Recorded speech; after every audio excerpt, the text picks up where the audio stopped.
We continue now at the top of Daf Mem Daled and Beis Meseches Eruvin. This is Eruvin Daf 44b. The Gemara here is in the middle of resolving a contradiction in Brises whether or not on Shabbos or Yontiv you can construct mechitzas using people, using animals, using kalim. So the Gemara had answered that the Brisa which allows you to construct these mechitzas, that's talking about the fourth wall of the sukkah, so you're just really adding on to the ohel, that's permitted, but if it's the third wall of the sukkah, it's a problem. But the Gemara is still not completely satisfied.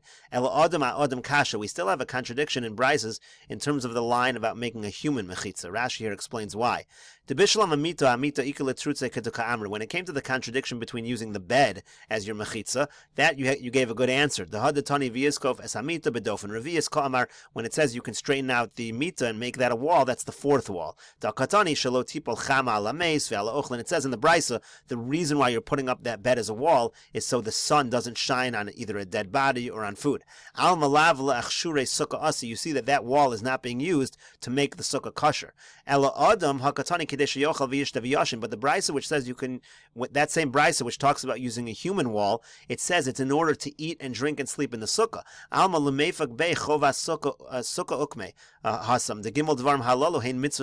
You see that the reason why you're putting up those walls in that particular case is to make the sukkah kosher, because these three things are part of the mitzvah sukkah. You eat, you drink, you sleep in the sukkah.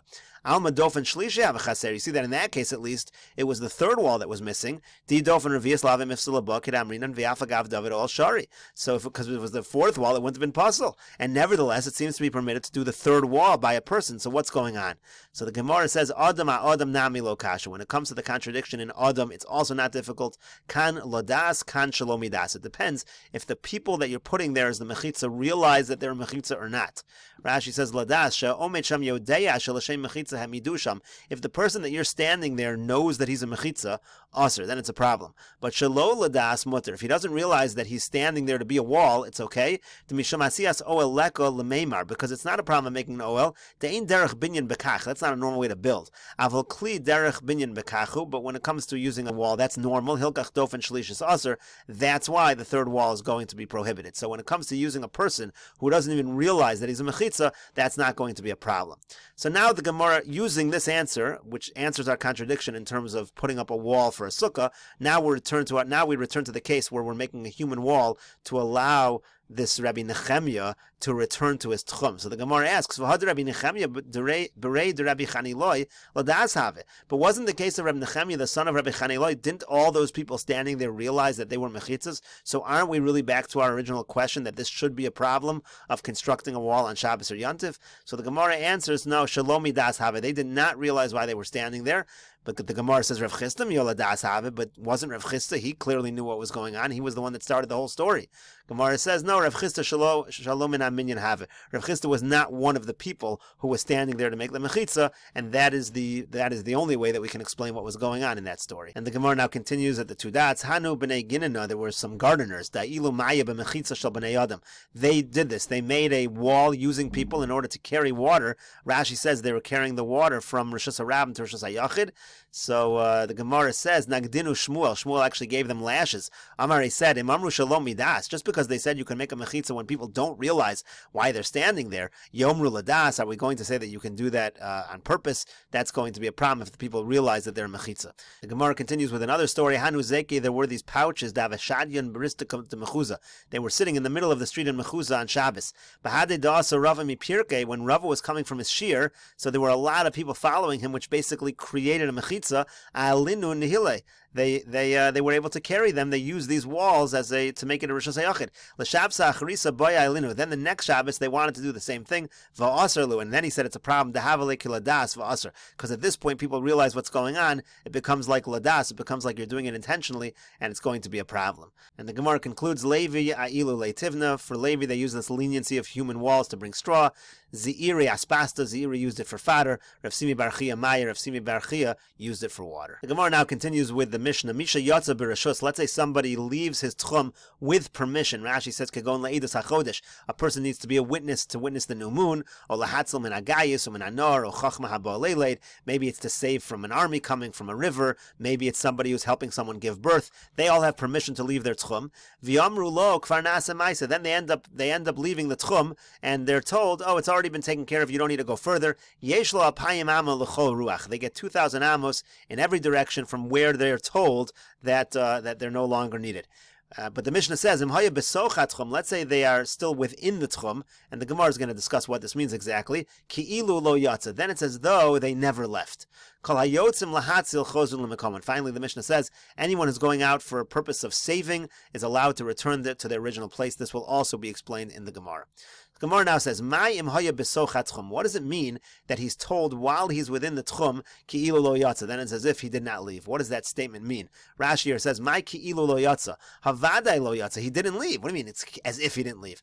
If he's still within the tchum, so he didn't leave his tchum. So what does it mean that if he's within the tchum, it's as if he didn't leave his tchum? So the Gemara says, Amar Rabba says, Hachi Kamer. Here's what the Mishnah means. Im haya besoch tchum shelo. If he's within his original tchum, ki'ilu lo yatsa mitoch beiso dami. It's as if he never left his house. Gemara says, Pshita, isn't that obvious? No. Mahu detema hoel ve'akar. Akar, maybe you say since he uprooted himself, Kamash malon, that's not a problem. Take a look at Rashi. Amar Rabba Hachi Kamar. Vim haya besochat chum shelo ki'ilu lo yatsa mi beso dami. Kilomar hai ki'ilu lo yatsa abeso kai. When it says as if he didn't leave, it's not as if he didn't leave his tchum because he hasn't left his tchum. It means it's as if he hasn't left his house. V'hachi Kamar. Here's what it means. Im haya adayin besoch tchum beso. If he's still within the tchum of his house, chozer lebeso, he can return to his house. V'hareyu ki'ilu lo akar raglav. It's like he never left his house. Lakach yesh lo mi beso al payim ama l'chol ruach kevatchila. He will now get 2,000 amos from his house in every direction like it was originally. We don't say that he gets 2,000 amos from where he was told that he's no longer needed. No, he returns to his original tchum from his house. Gemara says, Pshita, isn't that obvious? If he hasn't left his tchum, why not say that it's as if he's in his house? Gemara says it's not so obvious. Since he left Bereshus, and the Rabbanan say that he's allowed to get 2,000 from wherever he is. Hachanami here also, even though he's in his original tchum, maybe we should measure from where he is right now. And if he wants to go out further, he could. Kamash Malon, we don't say that. We give him the original tchum of his house. That's the answer of Rabbah in explaining the Mishnah. Rav Simi Bar Chia Amar, now Rav Simi Bar Chia has another approach to the Mishnah. Hachik Amar, here's what the Mishnah means. Im hayu techumen shenasnu lo chachamim. If the tchum that the chachamim gave him, muvloyin besoch ha-tchum shelo, if that's absorbed within his tchum, we're going to see Rashi a couple explanations for this, then ki'ilu lo yatsa mitchumo. It's as if he did not leave his tchum. Rashi over here explains. Rav Simi Bar Chia Amar Hachi Kamar Mhaya Tchumen Shenasnu Lo Chachamim Muvloyin Besochat Tchum Shalo Kilo Lo Yatsa Mitchumo Dami. Kilomer, what this means is Masnisen B'Shekvar Yatsa Mitchumo Askinon. Really, the Mishnah is talking about where he actually did leave his tchum. Uchi'ilu lo yatsa tchumen kai. Could have a salkadaitach meikara. And when the Mishnah says it's as if he didn't leave, it means it's as if he didn't leave his tchum. Really, he did leave his tchum, but it's as if he didn't. Umayim haya b'sochat tchum. So what does it mean that he's within his tchum? He left his tchum. Hachikamer. Here's what the Mishnah means. Im hayu osan alpayim hanesunos lo l'chol ruach mimakom shenemar lo. If his new tchum, his new 2,000 amos in every direction that he's getting from the area where he's told he's no longer needed, if that tchum nichnasos l'soch alpayim shel tchum beso, if that tchum enters his original tchum, ki'ilu lo yatsa mitchumo dami, it's as if he never left his original tchum, v'holech ad beso v'arehu kibatchila. He can return to his house and start over his original tchum. So that's a big chiddush. According to Rav Simi Bar Chia, the guy is allowed to say, well, since my new tchum overlaps with my old tchum, I can now return to my house and use my old tchum. Gemara now says, we'll see Rashi because he'll give a second explanation as well, but let's just continue in the Gemara. What is the machlokus between Rabbah and Rav Simi Bar Chia? Mar savar havloas tchumen milsi. One says the absorption of a tchum works, umar savar lav milsi. The other one says it does not work. And Rashi here explains, Rav Simi Savar Havla Milsi, absorption works. The Kevan de Mivlon Betchume, since one tchum is absorbed in the other, Umamtule Lagav Tchume, and he's able to get to his original tchum, Havilu Kachat Tchum, it's all like one tchum, Uchamanda Lo Nafek Mitchumahu, it's like he never left. The Rabba Savar Lav Milsi, Rabba says that's not true. It doesn't work. Hilkach Lo Matzi L'Terutze Kilo Lo Yatza, De Masnisim B'Shekvar Yatza Chutz L'Tchum. You can't possibly say that he actually left his tchum. Dem Yatza Hifsid Shvisas Beso, because certainly if he left his original tchum, his old shvisa is gone. The kana lomi makom shenemar, he gets a new makom shvisa.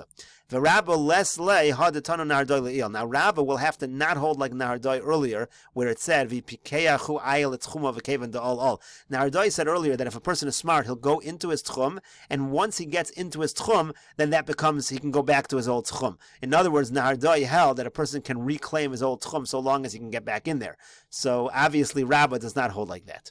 Now Rashi gives the alternative explanation. Vista Garsi Belish Nachrina. Some people learn this in a different manner. Debain Rabba Ubain Rav Simi. Both Rabba and Rav Simi agree. They actually both say the cases where he left his tchum. Uvitravaya Garsinon Imhayu Tchumen Shenasnu Lo Chachamim Muvloyin Besocha Tchum Shalo. Both of them make that statement that his new tchum is absorbed in his old tchum. The only difference is that Rabba says it's as if he didn't leave his house. And Rav Simi, the text is it's as if he didn't leave his tchum. And the machlokas is as follows: according to Rabba, it's not all like one tchum. If you said it was all one tchum, you can actually give this guy 8,000 amos, meaning 2,000 amos in every direction from both tchums. That he says you're not going to give him that. When you give him the new tchum until his old tchum, then it's as if he didn't leave his house, and he doesn't get any other new shvisa. In other words, he goes back to his house, he goes back totally to his original tchum. According to Rava, as long as the old tchum and the new tchum overlap, he basically goes back to his old tchum. But Rav Simi holds lo amrina. We don't say it's as if he's back in his old house. That we don't say. He gets a shvisa in the place where he is now. But we also say it's as if he didn't leave his old tchum. He doesn't lose his old tchum. He's going to get almost 8,000 amos now. Basically gets two tchums. Gets 2,000 in every direction from where he is now. Gets to his house. He can even get from his house onward another 2,000. To have lost tchum and mashrilu lekulu tchum ikachad tchum, it all becomes one tchum. According to this approach, Rav Simi Barchi is extremely lenient on this guy. Rabba savar lav milsi l'shavinu tchum achad. Rabba says you can't go that far to make it all one tchum. Hilkach al karchach lo masukam kilu lo yatsa at tchum greda v'lomar tchuma lo hifsid aval yotze chashvina le lekula diyesh lo shvisa af b'makom shenemar lo ela kilu lo yatsa legamri kamar varu kavatchila. According to Rabba, you don't go so far as to say that he can get both tchums and it all absorbed. You just go back to your original tchum. Rabba is not as lenient as Rav Simi Barchi in this regard. Rashi does go on to say that he favors the first opinion and not this second opinion. So the Gemara continues. Amar le Abai le Rav. Abai says to Rabba, V'yadlo tizbra to have lost tchumin milsi. Do you not agree with the concept of have lost tchumin of Rav Simi Barchia? Uma'ilu shavas b'ma'ara. Let's say a person makes his makom shvis in a cave below the ground. Shebesocha arbas alofim. Down in the cave, it's 4,000 amos. But on the roof of the cave where you exit, it's going to be less than 4,000 amos. It's going to be less than 4,000 amos. Don't you think you can walk the entire roof of the cave and beyond in every direction 2,000 amos? Rashi will explain all this. Amar le, so he says back to him, V'lo shani lach ben hecha de shavas ba'avra mechitzas mivod yom, lehecha de lo shavas ba'avra mechitzas mivod yom. But that's not a good question, because in the case of the cave, your makom shvisa is all within the mechitzas in the same area from before Shabbos. Here, you had one makom shvisa before Shabbos, then you left and acquired a new makom shvisa. So of course I agree that you can have lost tchumin when you have one makom shvisa, but when you have two makam shvisas, one that was made on before Shabbos and one that was made on Shabbos, that's where I disagree. Rashi here explains the case with the cave as follows: Uma'i lushavas b'ma'ara shetocha dalid alofim ve'al gaga pochos midalid alofim lo nimsa kilomar. Don't you admit that you can walk the entire roof of the cave and 2,000 amos in every direction? Rashi explains that a normal cave has exits on both sides. That's an exit right here and an exit right over here. Here you have 4,000 amos width. The roof itself is less than 4,000 amos, and you have an exit on both sides. That's what Rashi's saying over there. Pesach lemizrach Pesach lemayriv. You got an opening on the east side, opening on the west side. Now, if you leave on the eastern exit, you're going to get 2,000 amos to the east. You'll also get 2,000 amos on the roof. Same if you leave on the west side. You're going to get 2,000 amos on the roof and 2,000 amos to the west. Now, since the roof itself is less than 4,000 amos, so those two tchums from where you exit, they overlap. Because the walls of the cave are slanted, letzad gaga towards the roof, and they're wider at the bottom, but on the floor. That's what he's saying over here. He's describing how these walls are slanted. Nimsa alpayim sheyesh lo al gaga kashiyotzu mipesach mizrachi nivlos besoch alpayim sheyesh lo al gaga kashiyotzu mipesach hamayriv. Basically, when you leave this side, you can go 2,000 amos. When you leave this side, you can go 2,000 amos, and this is going to overlap because this is less than 4,000 amos total. So there is going to be an overlap in this particular situation. So Rashi therefore says, don't you admit that whatever exit this guy chooses to go out of, he can walk the entire roof, and he can walk either direction he wants, 2,000 amos in every direction. In other words, this guy is going to get a tchum, taking two exits. He's going to get a tchum that is far more than 4,000 amos. He can get 2,000 amos in both directions from the east side, and 2,000 amos in both directions from the west side. Because the absorption of the two tchums make it all like one tchum. Now Rashi points out, if the roof would be 4,000 amos, so then already Pesach Mizrach, when he would leave through the eastern exit, he's only going to be able to go 2,000 amos on the roof. And if he would want to walk the 2,000 amos on the western side, he'd have to go back into the cave, come out the west entrance. So he said, you see anyways that there is a concept of havlas tchum. In other words, since this roof is less than 4,000 amos, so therefore his tchum from this exit and his tchum from this exit overlap, he's allowed to traverse the entire more than 4,000 amos. He can go 2,000 amos from this in this direction, 2,000 amos from here in this direction. He can go far, and of course he can go the entire roof. That's far more than 4,000 amos, and apparently the absorption of a tchum is something. And to that's what the Gemara answered. I'll just read it again one more time. Don't you make a distinction in a situation where your makam shvisa within the cave was all done before Shabbos? It's just that there are two exits, and it's creating an overlap of tchumin. Whereas over here, you had one shvisa when Shabbos started, then he went out for whatever reason and was kona another makam shvisa. There, I don't say you can have lost tchumin. That's what Rabbah says. Gemara says, but is that really true? When you didn't make a makam shvisa, it's not going to work. And we'll continue with this discussion in the next video on Daf Mem Hey Amud Aleph.